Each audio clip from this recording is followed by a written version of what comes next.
Friends welcome to knowledge garden channel. आज आम मैंने डिस्कसन करवा ओडिशार उपाधि प्राप्त व्यक्ति कवि सूर्य उपाधि किए पाइले बलदेव रथ सेपरी कवि बर राधानाथ राय आदि कवि व सुद्रमुनि सारला दास संथ कवि भीम भोई कवि सम्राट उपेन्द्र भंज स्वभाव कवि गंगाधर मेहर व्यास कवि फकीरमोहन सेनापति गण कवि वैष्णव पाणी भक्त कवि सालवेग पल्ली कवि नंदकिशोर बड़ कांत कवि लक्ष्मीकांत महापात्र कविचंद्र कालीचरण पट्टनायक कवि मांजुल कृष्ण प्रसाद बस्तु गीत कवि गोपकृष्ण पट्टनायक किशोर कवि श्यामसुंदर दास गाथा कवि गोदावरीश मिश्र जातीय कवि वीरकिशोर दास प्रेमिक कवि मायाधर मानसिंह आशु कवि जदुमणि महापात्र वास्तववादी कवि गोपबंधु दास व्यंग कवि गोदावरीश महापात्र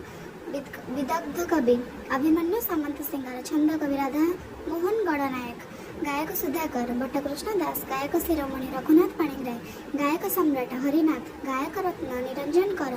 भजन सम्राट भिकारी बड़ गायक भास्कर जगन्नाथ बेहेरा नारी कवि उपाधि किए पाइले कुंतला कुमारी साबत। जदि भिडियोटी आपको भल लगी लाइक शेयर एहीपरि नुआ नुआ भिडियो आनिबा पई प्लीज सब्सक्राइब।